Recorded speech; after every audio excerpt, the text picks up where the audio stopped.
Hi friends, welcome to my channel. ఈరోజు వచ్చేసి మనం మన ఛానల్లో వచ్చేసి గులాబ్ జామ్ చేసుకుంటున్నాను. దానికి వచ్చేసి పిండి కలిపేసుకొని ఆల్రెడీ నేను ఇట్లా చిన్న చిన్న బాల్స్ లాగా చేసేసుకున్నాను.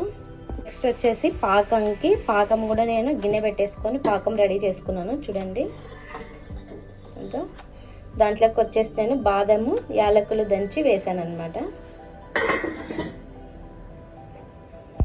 సో ఫ్రెండ్స్, నేనైతే గులాబ్ జామ్ బాల్స్ అనేది డీప్ ఫ్రై చేసుకోవడానికి ఆయిల్ పెట్టేసుకున్నాను. హీట్ అయిన తర్వాత ఇవి వేద్దాం. ఇప్పుడైతే మనకి ఆయిల్ అయితే హీట్ అయిపోయింది. ఇప్పుడు వచ్చేసి గులాబ్ జామ్ బాల్స్ వేసేసుకున్నాం. కొన్ని ఆయిల్ అనేది ఎక్కువ ఓవర్ హీట్ అవ్వకూడదు అనమాట. కొద్దిగా హీట్ తక్కువ ఉన్నప్పుడే గులాబ్ జామున్లు వేసుకోవాలి. వేసుకొని లో ఫ్లేమ్లోనే డీప్ ఫ్రై చేసుకోవాలన్నమాట.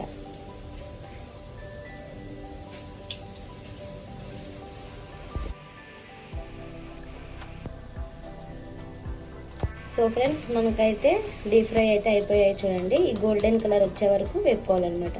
చూడండి ఎంత బాగా పొంగాయో మనకు ఆయిల్లో వేసే కాటికి తీసేసుకుంటున్నాం.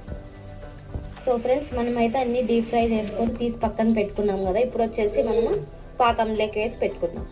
ఇప్పుడు వచ్చేసి పాకంలోకి వేసేసుకొని ఒక 10 minutes మూత పెట్టేసుకుందాం. సో ఫ్రెండ్స్, మనకైతే గులాబ్ జామ్ రెడీ అయిపోయింది. చూడండి, ఎక్కువ నేను వాటర్ వేయలేదు అనమాట. జ్యూసీ లేకుండా కొంచెం గట్టిగా చేసుకున్నాను. చూడండి, చాలా అంటే చాలా బాగా వచ్చింది అనమాట గులాబ్ జాము.